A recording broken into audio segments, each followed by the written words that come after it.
Hello बच्चों, कैसे आप सब लोग। मेरा नाम है सी संदीप बोड़ा और इस वीडियो में बात करने वाले हैं सी एस के paper number 4 T F M के बारे में। यहाँ पर हम कंप्लीट डिटेल बात करेंगे कि किस तरीके से आपको पेपर में यहाँ पर चैप्टर वाइज वेटेज आती है और आपको इम्पॉर्टेंट चैप्टर भी पता लग जाएंगे और ओवरऑल आप एक काइंड ऑफ स्कैनिंग हो जाएगी पूरे के पूरे सब्जेक्ट की। अगर आप प्रॉपर प्लानिंग के साथ इस सब्जेक्ट को पढ़ना चाहते हैं, इस सब्जेक्ट में ईजिली अच्छे नंबर लेना चाहते हैं, तो वीडियो बहुत ही यूज़फुल होने वाला है आप सभी के लिए। ठीक है, वीडियो को अंत तक देखिएगा, कंप्लीट देखिएगा। ठीक है, तो वीडियो स्टार्ट करने से पहले जो बच्चे चैनल पे नए, चैनल को सब्सक्राइब करना और बेल आइकन दबाना मत भूलिएगा। और अगर आप टी एस क्लासेस बाय करना चाहते हैं, बहुत ही अफोर्डेबल प्राइस पे हाई क्वालिटी वीडियो अवेलेबल हैं, बहुत ही नॉमिनल से प्राइस पे अभी आपको बहुत ही ज़बरदस्त डिस्काउंटेड ऑफर चल रहे हैं। ठीक है, स्पेशली दिसंबर 25 एग्ज़ाम के लिए। ठीक है, डिस्क्रिप्शन में आपको लिंक भी मिल जाएगा और कॉन्टैक्ट नंबर भी, जिससे आप कॉन्टैक्ट करके क्लासेस बुक कर सकते हैं और टेस्ट सीरीज़ भी। अगर आप दिसंबर 25 के लिए अगर सी एफ एम का कंप्लीट कॉम्बो लेना चाहते हैं, आपको 4000 रुपीज़ में 3000 रुपीज़ की क्लासेस प्लस 1000 की टेस्ट सीरीज़ आपको कंप्लीट कॉम्बो अवेलेबल होगा। आपको बहुत ही नॉमिनल से प्राइस पे high quality video lecture, unlimited views के साथ, डाउट सेशन सपोर्ट प्लस सबसे ज़बरदस्त टेस्ट सीरीज़ के साथ। डिस्क्रिप्शन में आपको उसका लिंक भी मिल जाएगा और आप वहाँ से डायरेक्टली बाय कर सकते हैं। तो चलिए बात करते हैं यहाँ पर मैंने आपके लिए कुल मिला के अगर बात करें 4 अटैम्प्ट का हमने इन्फॉर्मेशन इकट्ठा किया है। एक्चुअली में आपको पता ही होगा कि ये जो हमारा सिलेबस है, अभी तक अगर हम बात करें, अभी तक 4 अटैम्प्ट ही हुई हैं न्यू सिलेबस की। दिसंबर 23, जून 24 और आपका दिसंबर 24 और जून 25। ठीक है, ये कुल मिला के आपकी 4 ही अटैम्प्ट हुई हैं। 5वीं अटैम्प्ट अब होगी दिसंबर 2025 में। ठीक है, तो सभी चैप्टर का डिटेल आपको अटैम्प्ट वाइज मैंने दिया हुआ है। ठीक है जी, अब देखिए ज़रा पहले हम बात करेंगे, जैसे कि आपको पता है सी एफ एम में कॉर्पोरेट अकाउंटिंग जो है 60 मार्क्स की है, 40 मार्क्स की एफ एम है। ठीक है, कॉर्पोरेट अकाउंटिंग में मैं आपको पहले ही बता चुका हूँ कि 15-15 नंबर के आपको 4 क्वेश्चन आने वाले हैं, 60 नंबर के। ठीक है, और जो फोर्थ क्वेश्चन होता है, क्वेश्चन नंबर 4 होता है, उसके साथ एक चॉइस होती है थ्योरी की। ठीक है, इसमें मैंने थ्योरी की कवरेज नहीं की हुई। ठीक है, उसके लिए आपको स्पेशल डेडिकेटेड वीडियो बनाऊंगा मैं, उसमें आपके लिए थ्योरी का भी गिफ्ट लेकर आऊँगा। थ्योरी नोट्स आपको वो पढ़ लेंगे तो आपके 15 नंबर बड़े आराम से, 15 नंबर कॉर्पोरेट के और 20 नंबर एफएम के बहुत इजीली हो जाएंगे। ठीक है, तो कुल मिला के यहाँ पर आपको कॉर्पोरेट की और एफएम की प्रैक्टिकल 100 नंबर का जो है वो कंप्लीट चैप्टर वाइज डिटेल चलिए जानते हैं। तो सबसे पहले नंबर पे अगर हम बात करें, आपको जून 25 में अगर आप देखें, हम एक एक अटेम्प्ट वाइज ना ही देखें तो ओवरऑल चैप्टर वाइज एनालिसिस करें। अगर आप देखोगे, जो सबसे ज़्यादा फेवरेट चैप्टर इंस्टीट्यूट का बना हुआ है, वो बना हुआ है आपका रेशियो एनालिसिस।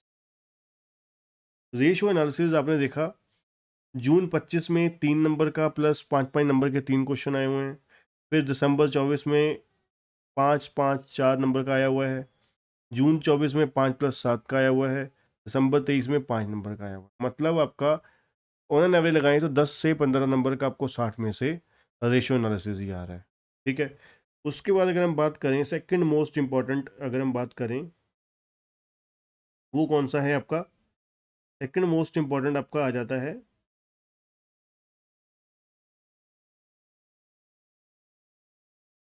अगर आप देखें फाइनेंशियल स्टेटमेंट। ठीक है, या फिर आप कह सकते हैं सिंपल जो रेगुलर कंसिस्टेंसी के साथ आ रहा है, ये आपका डिबेंचर। डिबेंचर आप देखेंगे जून 25 में 3+5, फिर दिसंबर 24 में 8+4, फिर 5, दिसंबर 23 में नहीं आया। कैश फ्लो स्टेटमेंट भी हर अटैम्प्ट में कम से कम 5 नंबर का आ रहा है। ठीक है, उसके बाद आपका शेयर कैपिटल भी हर अटैम्प्ट में आपका 5 नंबर का कम से कम आ रहा है।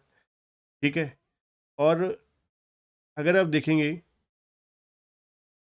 इधर आपका दिसंबर 23 में आपको कुल मिला के यहाँ पर 15, पहला जो 15 नंबर का क्वेश्चन था वो फुल्ली किसके ऊपर था, फुल्ली आपका शेयर कैपिटल के ऊपर था।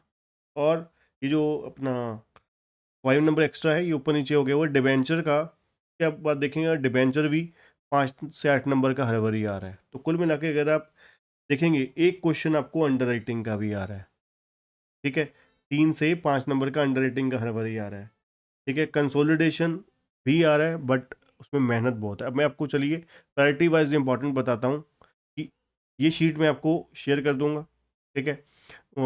टेलीग्राम का लिंक भी दे दूंगा मैं आपका, व्हाट्सएप चैनल का, सॉरी, व्हाट्सएप चैनल का लिंक भी आपको दे दूंगा, और इस पीडीएफ का लिंक भी आपको डायरेक्टली मैं अपना कमेंट बॉक्स में दे दूंगा आपको डायरेक्ट, ठीक है। उसके बाद बात करते हैं यहाँ पर कि प्रेफरेंस। सबसे ज़्यादा आपने देखा कि जैसे मैंने बताया, नंबर 1 आपका रेशियो हो गया, ठीक है। नंबर 2 आपका हो गया डिबेंचर, ठीक है। Number 2 debenture. Number 3 under writing, ठीक है। Number 3 under writing. फिर नंबर 4 पे आप कैश फ्लो ले सकते हैं, ठीक है। नंबर 5 आपका कैश फ्लो और शेयर कैपिटल, ठीक है। देन फिर आपके जो बाकी चैप्टर हैं, ठीक है, वो इतने इंपॉर्टेंट नहीं। अगर आप देखना चाहें तो 5वें और 6वें चैप्टर में, 5वें और 6वें चैप्टर बायबैक और रिडम्पशन प्रेफरेंशियल प्रोविजन आपको पता है सेम ही है। एक क्वेश्चन यहाँ पर भी आ रहा है, ठीक है। जून 25 को छोड़कर बाकी सभी अटेम्प्ट में एक एक क्वेश्चन तो आया ही हुआ है ना, या बायबैक में से आ गया या रिडम्पशन प्रेफरेंशियल में से, ठीक है। तो कुल मिला के अगर मैं बोलूँ, अगर आप कॉर्पोरेट अकाउंटिंग में स्ट्रांग करना चाहते हैं, सबसे पहले जो ईजीएस्ट वाले हैं और बहुत ही कहते हैं ना, low hanging fruits must be plugged earlier, जो इजी इजी हैं फटाफट उसको पहले जेब में पॉकेट में कर लेना चाहिए, अगर आप पक्के मार्क्स लेकर आना चाहते हैं कम मेहनत में। अंडर राइटिंग बिल्कुल आसान सा है, ठीक है। अंडर राइटिंग बिल्कुल आसान सा है। Share capital, ratio, cash flow, debenture, ठीक है, इनमें आपकी बड़ी एवरेज, और आपका cash flow ratio, cash flow ratio, और आपका अंडर राइटिंग 3, चौथा आपका शेयर कैपिटल, 5वें नंबर पर डिबेंचर, फिर आपका आप कह सकते हो बायबैक और रिडम्पशन ऑफ प्रेफरेंशियल में से एक हो गया, ठीक है। देन फिर आप फोरकास्टिंग ऑफ फाइनेंशियल स्टेटमेंट, बहुत इजी सा चैप्टर है, ठीक है। और फाइनेंशियल स्टेटमेंट का फॉर्मेट ही है सर, फाइनेंशियल स्टेटमेंट का सिर्फ एक फॉर्मेट आप अच्छे से कर लें तो आपका बड़े आसानी से पूरा का पूरा सिलेबस समझो हो गया, ठीक है। फोरकास्टिंग ऑफ फाइनेंशियल स्टेटमेंट भी बहुत लिमिटेड से क्वेश्चन है, उसी में से ही आ जाता है। अब चलते हैं, ये तो हो गया इम्पोर्टेंट प्लस, ठीक है, किस तरीके से एग्ज़ाम में आ रहा है। अब बात करते हैं एफएम की। एफएम 40 नंबर की है, दो 20-20 नंबर के क्वेश्चन आते हैं, ठीक है। सेकंड क्वेश्चन जो 20 नंबर का आता है, 5-5 नंबर के 4 क्वेश्चन, वो तो इजी इजी चैप्टर में से आते हैं। पहला क्वेश्चन ही है जो बंदे को फंसाता है, ठीक है, चाहे वो कॉर्पोरेट में चाहे वो एफएम में हो। 20 नंबर के क्वेश्चन में एक बारी है जो बहुत कसूता, कहते हैं ना, बहुत कॉम्प्लिकेटेड इन्होंने डाला, ठीक है। अदरवाइज अगर आप देखेंगे 20 नंबर का जो टोटल है, अगर आप देखें, एक आपका दिसंबर 23 में आपका आया खाली वर्किंग कैपिटल का, ठीक है। दिसंबर 23 में आपको 20 नंबर का वर्किंग कैपिटल आ गया अकेला, ठीक है। उसके बाद इससे पहले अगर बात करें, अब जून 25 में इकलौता कैपिटल बजटिंग आ गया, इकलौता कैपिटल बजटिंग का आ गया, ठीक है। और जो आपका दिसंबर 24 था, दिसंबर 24 में आपको एक क्वेश्चन आया, उसमें कॉस्ट ऑफ कैपिटल का आया है 10 नंबर का, ठीक है। 5 नंबर में उसी में ही लीवरेज आ गया, उसी में ही कैपिटल स्ट्रक्चर का आ गया, ठीक है। और बाकी अगर मैं बात करूं, कुल मिला के बात करूं, अब आपको यहाँ पर डिविडेंड पॉलिसी, हर बार एक क्वेश्चन छोटा आ ही रहा है, डिविडेंड पॉलिसी का हर बार ही आ रहा है। अगर आप मोस्ट ऑफ द केस देखें, लीवरेज का भी दिखने को आ रहा है, ठीक है। जो लीवरेज नहीं आएगा तो कैपिटल स्ट्रक्चर आ जाएगा, क्योंकि लीवरेज और कैपिटल स्ट्रक्चर में सिमिलरिटीज़ बहुत ज़्यादा हैं, ठीक है। उसके बाद अगर आप देखें तो वर्किंग कैपिटल जो है, वर्किंग कैपिटल आप देखिए दिसंबर 23 में आया, उसके बाद वर्किंग कैपिटल फाइनेंस का क्वेश्चन ही नहीं आया, ठीक है। फिर वो कहाँ से आया, इन्वेंट्री में से आया, ठीक है। मतलब वर्किंग कैपिटल में या तो फिर छोटा आएगा या बड़ा आएगा। इस बार दिसंबर 2025 में पूरी पूरी संभावनाएं हैं आपको वर्किंग कैपिटल का क्वेश्चन देखने को मिलेगा एफएम वाले पोर्शन। ठीक है जी। वर्किंग कैपिटल का क्वेश्चन, अगर मैं इंस्टीट्यूट को पिछले जानता हूँ 15-16 सालों से, तो मैं इतना आपको कह सकता हूँ कि यहाँ पर 80 to 90% चांसेस हैं कि वर्किंग कैपिटल ही आएगा इस बार लॉन्ग क्वेश्चन। ठीक है।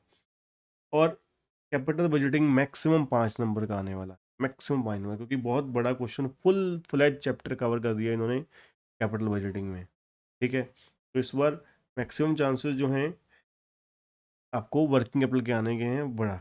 अदरवाइज और बाकी अगर मैं छोटे चैप्टर की बात करूं, लीवरेज, डिविडेंड पॉलिसी और आपका कैपिटल स्ट्रक्चर, मार्जिनल कॉस्टिंग, ये 4 चैप्टर में से 20 नंबर का छोटे छोटे क्वेश्चन आपको यहीं से ही आ जाते हैं। ठीक है।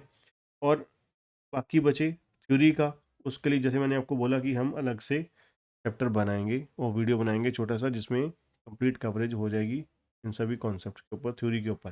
ठीक है। और आपके लिए मैं थ्योरी के नोट्स भी प्रॉपर बना के आपको शेयर करूँगा पीडीएफ। ठीक है। और एक आरएसआई छोटा सा कॉन्सेप्ट है, उसके ऊपर भी क्वेश्चन 2 बार ही आया हुआ है एफएम में। ठीक है। तो ये किसी स्पेसिफिक चैप्टर के सब मेन पार्ट नहीं है, अलग से कॉन्सेप्ट है। ठीक है। तो इसको भी आप ध्यान से देखिएगा। तो ये आपकी पूरी पेपर की एनालिसिस थी। ठीक है। कॉर्पोरेट की अगर मैं बात करूं, इस बार नॉर्मली आपने देखा कि फाइनेंशियल स्टेटमेंट को ही ये लोग मैनिपुलेट करके आपको रेशो उसी में से पूछ लेते हैं, या कैश फ्लो स्टेटमेंट पूछ लेते हैं। ठीक है। या उसी में से ही प्रॉफिट एंड लॉस वगैरह या फिर फोरकास्टिंग ऑफ फाइनेंशियल स्टेटमेंट का पार्ट पूछ लेते हैं। तो मतलब कहने का क्या है, फाइनेंशियल स्टेटमेंट का फॉर्मेट अच्छे तरीके से करिए। ठीक है। उसमें से वो कुछ भी पूछ लेते हैं, रेशियो एनालिसिस पूछ लेंगे। ठीक है। या तो फिर आपका कैश फ्लो पूछ लेंगे, और बैलेंस शीट भी साथ में पूछ लेते हैं। तो फॉर्मेट पी एंड एल का और बैलेंस शीट का आपको बहुत अच्छी तरीके से आना चाहिए, ये मैं कहना चाहूँगा। ठीक है। इसके अलावा आपका कोई डाउट है, क्वेरी है, तो कमेंट बॉक्स में ज़रूर पूछ सकते हैं विदाउट एनी हेजिटेशन। ठीक है। मैं जल्द से जल्द आपकी क्वेरी का जवाब दूंगा। क्लासेस बाय करने के लिए विजिट कीजिए kcc.com पे। डिस्क्रिप्शन में आपको लिंक और कॉन्टैक्ट नंबर दोनों मिल